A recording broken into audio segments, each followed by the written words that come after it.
71강에서는요, 총설분 네 번째 시간으로서 이제 건축 행위부터 살펴보도록 하죠.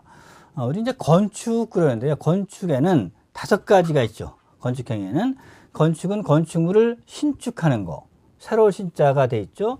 그 다음에 증축하는 거, 이렇게 늘리는 거. 그 다음에 개축, 재축. 여러분 이제 개축하고 재축하고 혼동하지 않게 개축은 요거 다시 고친다는 뜻이죠. 그 다음에 재축은 이렇게 다시 하는 거, 이렇게 다시 재자를 쓰고 있고, 그래서 개축, 재축 또는 이전, 요걸 이제 건축이다. 그러니까는 용도 변경한다든지 대소는 별도의 정의가 있는 것이고, 그건 건축행위가 아니죠. 그래서 건축한다 그러면은 신축하는 것도 건축한다 그러고 개축하는 것도 건축한다 그러고 이렇게 5가지 행위를 우리는 건축한다 그러는 거죠. 그러면 여기서 이제 우리 신축은 어떤 걸 신축이라고 하는가? 신축이라는 것은 건축물이 없는 대지죠. 건축물이 없는 대지에서 새로이 건축물을, 그러니까 새로 신자라 그랬죠. 새로이 건축물을 축조하는 것을 신축 그러는데, 부속 건축만 있는 대지에서 새로 주된 건축물을 축조하는 것을 포함을 하게 되고, 개축 또는 재축은 이 얘기는 뭐냐면 부속 건축물이 예를 들어 있다. 그래서 예를 들어 여기에 부속 건축물이 하나가 이렇게 있는데 주된 건축물을 이렇게 축조하면 이것은 우리가 신축이라고 해야 된다, 이 얘기를 한 거죠. 만약에 반대로 주된 건축물이 이렇게 있는데 부속 건축물에서 이렇게 면적을 늘렸다, 이렇게 하면 이것은 증축이 되는 거죠. 이렇게 되면 증축이 된다는 거. 그래서 부속 건축물은 건축물로 이렇게 여기서는 안 보게 되는 거죠. 그래서 부속 건축물이 있는 이런 대지에서 주된 건축물을 하면 이것은 신축한다, 이렇게 얘기하는 거죠. 그 다음에 개축과 재축을 제외한다는 것은 개축이 되면 먼저 개축이라고 하고, 만약에 재축이 되면 재축이라고 하고, 초과를 했다, 면적을 이렇게 초과를 하게 되면 그것은 신축이다, 이런 개념을 갖는 거죠. 다음에 이제 증축은 어떤 걸 증축하는가? 기존 건축이 있는 대지죠. 그래서 우리가 신축이라는 것은 건축물이 없는 대지고, 증축이라는 것은 기존 건축물이 있는 대지죠. 기존물이 있는 이러한 대지에서 우리 건축 면적을, 아니면 연면적을, 아니면 층수, 높이를 증가시키는 것도 증축이다. 그러니까 높이만 높여도 이건 증축한다, 이러는 거죠. 그래서 증축은 유념할 것은 기존 건축이 있는 대지고, 신축은 건축물이 없는 대지에서 이렇게 새로이 건축물을 축조한다는 거. 그 다음에 개축 나오죠. 개축은 기존 건축물이 전부나 일부를 철거를 하고 그 대지의 종전과 같은 규모에서 건축물을 다시 축조하는 것이 개축이다. 그 다음에 재축이라는 것은 건축물이 천재지변 그 밖에 재해로 해가지고 이렇게 멸실된 경우에 그 대지의 종전과 같은 규모의 범위에서 다시 축조하는 것. 그래서 여러분들이 요 개축과 재축을 구분한다 그랬죠. 개축이라는 것은 이것은 다시 개자라 그랬죠. 재축이라는 것은 고치다 개자라 그랬죠. 재축이라는 것은 다시 재자고, 그러면 우리가 개축과 재축을 구분할 때 이렇게 철거를 하고, 그러니까는 철거한다는 것은 인위적으로 한 거죠. 인위적으로 부수고, 인위적으로 이렇게 철거하고 종전 범위 내로 했다, 그러면은 개축이고, 재축이라는 것은 이렇게 천재지변 재해로 해서 자연적으로 이렇게 멸실된 거죠.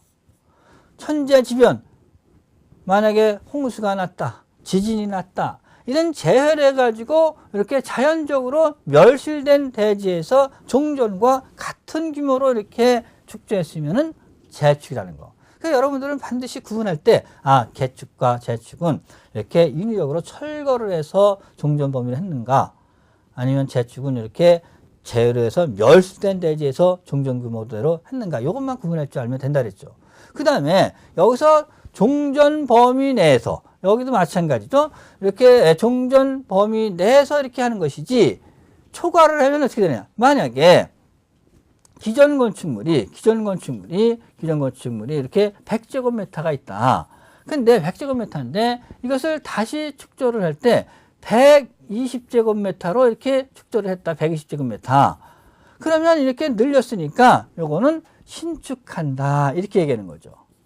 신축. 그러니까는 기존 건축물 범위 내에서 하니까 만약에 100제곱을 하든지 80제곱을 하든지 이렇게 기존 범위 내로 했을 때는 개축 아니면 재축이 되지만 종전 범위 내로 했을 때는 이렇게 범위를 이렇게 초과를 하면 신축이다 이거죠. 그래서 요와 같은 거 하여튼 시험에 케이스 문제로 나올 수도 있는 거죠. 기존 건축물 100제곱미터를 철거를 하고 다시 120제곱을 축소했을 때는 개축이라고 한다. 아니면 증축이라고 한다. 이러면 틀린다는 거죠. 이렇게 초과를 했으면은 이것은 신축 그렇게 얘기한다는 거 아주 중요한 용어 중에 하나가 되는 거죠. 그 다음에 이전한다는 것은 건축물의 주요 구조물을 해체하지 않고 같은 대지에서 다른 위치로 옮기는 거죠. 그러니까는 여기서 주의할 것은 해체하지 않는다는 거죠. 그 다음에 같은 동일 대지에서 다른 위치로 옮긴다. 그러니까 예를 들면 만약에 이렇게 여기에 있는 것을 주요 구조를 해체하지 않고 이렇게 위치를 옮겼다. 이런 게 이전이지. 만약에 다른 대지로 옮겼다. 이렇게 되면요. 이전이 아니죠. 만약에 다른 대지로 옮길 때는 건축물이 없는 거에다가 옮길 때는 신축이 될 수 있고, 그 다음에 건축물이 있는 거에다가 옮기면은, 이것은 증축이 될 수 있는 거니까. 그래서 하여튼 유념할 것은 주요 구조를 해체하지 않고 하고, 동일 대지에서 다른 위치로 옮기는 것을 이전이다. 이렇게 얘기하는 거죠. 그래서 이전을 한다는 얘기는 많이 안 쓰죠. 이렇게 주요 구조를 해체하지 않고 이렇게 옮긴다는 것이 거의 불가능하기 때문에 그러는 거죠. 그 다음에 한옥이라는 개념이 있죠. 기둥 및 보가 목구조 방식이고 한식 지붕틀로 된 구조로서 한식 기와 볏짚, 이런 목재, 흙, 이런 자연재료로 마감된 우리나라 전통 양식이 반영된 건축물 및 그 부속 건축물을 우리는 한옥 이렇게 얘기하는 거고, 그 다음에 주요 구조부라는 게 나오죠. 내력뼈, 기둥, 바닥보. 그러니까 여기서 이제 번호를 얘기하면 1번 내력뼈, 2번 기둥, 3번 바닥, 4번 보, 5번 지붕틀, 6번 주계단. 이 6가지를 주요 구조부 이렇게 얘기하죠.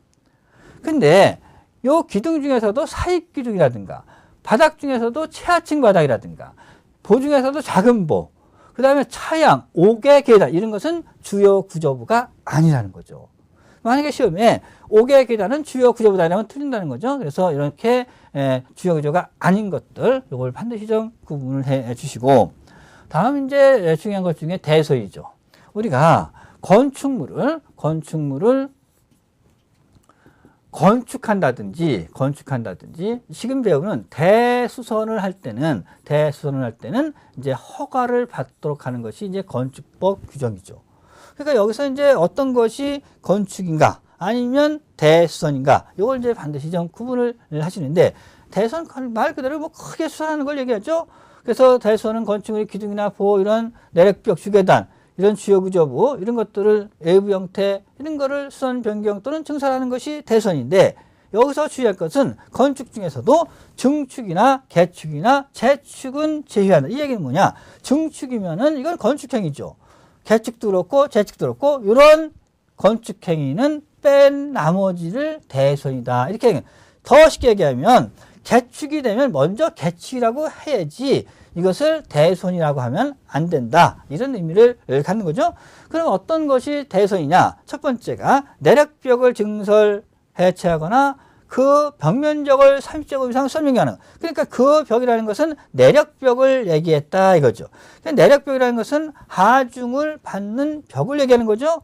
이런 것들이 우리 대수선인데, 다시 한번 강조하면 내력벽을 1제곱을 증설했다든지 해체도 대수선인데, 내력벽 변경적을 30제곱 이상 수선 변경해야 대수선이다. 그러니까 수선 변경은 내력벽을 30제곱 이상을 해야 대수선이다. 근데 일반 벽은, 내력벽이 아닌 일반 벽은 100제곱을 해더라도 대수선이 아니다. 이렇게 이제 이해하시면 되고, 그 다음에 기둥을 증설 해체. 그러니까 기둥을 한 개를 증설해도 대수선이고 한 개를 해체해도 대수선인데, 3개 이상 수선 변경은 3개 이상을 해야 대수선이 된다는 거죠.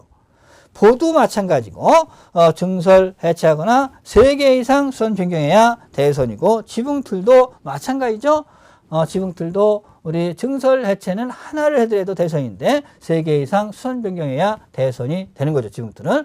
그 다음에 여기서 한옥 경우에는 이제 지붕틀 범위에서 석가래는 제외하게 되고, 방화벽이나 방화구역을 위한 바닥이나 벽을 증설 해체 수선 변경. 그러니까 방화벽이나 방화구역은요 1제곱을 수선 변경해더라도 대수선이 된다는 거. 그걸 좀 구분해 주시고, 그 다음에 주계단, 피난계단, 특별 피난계단의 증설, 해체, 수선, 변경하는 거. 5개 계단은 주계 5개 계단. 이건 주요 구조부가 아니라 그랬죠, 이런 거는. 그러니까 여기는 주계단이라든가 피난계단, 이런 특별 피난계단, 이런 걸 증설, 해체, 수선, 변경하는 것이 대선이라는 것이고, 그 다음에 다가구 주택, 단독주택이죠. 가구 간 경계라든가 다세대주택, 공동주택이죠. 이런 다세대주택 세대 간의 경계벽을 증설, 해체하거나 수선, 변경하는. 그러니까는 여기서도 우리가 다세대 주택만을 얘기했지, 아파트라든지 아니면 연립주택을 이제 경계벽을 증설, 해체, 선하는 것이 대선이다 이러면 틀리는 거죠. 그 다음에 우리 8번에 가서는 건축의 외벽에 사용하는 외부 난연성 마감 재료를 증설 또는 해체하거나 요 벽면적 3제곱 이상 설명하는 거. 이것은 이제 최근에 신설이 된 거죠. 그래서 여기 있는 외부 난연성 마감 재료를 1제곱을 증설 해체해도 우리는 대선이다. 그 다음에 그 벽을 난연성 마감 제설을 한 벽면역에 있는 거죠. 벽면적 30제곱 이상을 수선 변경을 해도 대선이다 이거죠. 그 다음에 미간지구에서 용도 지구 중에 미간지구만 해당되는 거죠. 미간지구에서 외부 형태를 변경하는 것, 담장을 포함해서. 그런데 색채를 변경하는 것은 대선이 아니다. 종전에는요, 2000전에, 그러니까 1995년도에 개정이 됐는데, 색깔만 바꿔도 미간지구에서 대선이었었는데, 색채를 변경하는 것은 대선이 아니다. 외부 형태를 바꾸는 거, 담장을 포함해서 이런 것들이 미간지구에서만 대선이다. 만약에 시험에 방화지구에서 건축물 외부 형태를 변경하는 것은 대수선이다. 이러면 틀린다는 거죠. 그래서 용도지구 중에서는 미간지구에서만 외부 형태 변경하는 것이 대수선이라는 것이죠. 이런 식으로 우리가 대수선에 대한 정의 반드시 좀 기억을 해 주시고, 그 다음에 리모델링 그런 게 있죠. 리모델링은 건축물이 노후화나 억제를 한다든지 기능 향상을 위해서 지금 배운 이런 대수선 또는 건축행위 중에서 일부 증축하는 행위만 리모델링 한다는 거죠. 그러니까 건축행위 중에서 만약에 개축이다 아니면 여기다가 건축행위 이래도 틀리는 거죠. 그래서 신축 그래도 틀리는 것이고, 그러니까는 건축 중에서는 일부 증축하는 것만 리모델링 한다 이러는 거죠. 그것이 이제 주택법상에서의 리모델링 범위와 우리 지금 건축법상의 리모델링 범위는 약간 좀 틀리죠. 만약에 주택법에서는 우리 대선은 같지만은 증축할 때는 우리 공동주택을 증축하는 리모델링 할 때는 15년이 경과돼야 된다 그랬고, 그 다음에 30% 이하로 증축하는 걸 얘기했고, 85제곱 요 미만의 경우는 우리 40%까지 증축하는 행위를 리모델링 뭐 이런 걸 공부를 나중에 이제 주택법에 가서 이제 할 텐데, 하여튼 건축법상 리모델링 범위와 그 다음에 주택법상 리모델링 범위가 좀 틀리다는 것을 좀 구분 좀 해 주시고, 이런 식으로 리모델링에 대한 거 반드시 좀 기억하시는데, 일부 증축하는 것까지만 우리 리모델링이다 이렇게 이해하시면 되는 거죠. 그래서 우리 이번 시간에는 특히 이제 건축행위 반드시 좀 구분해서 개축과 재축은 어떻게 차이가 있는가, 그걸 초과를 하면 신축이다, 이런 걸 꼭 좀 기억을 해 주시고, 다음 시간에도 이제 용어에 대한 것들, 그래서 면적 산정하는 거 이런 것을 살펴보는 시간 갖도록 하죠.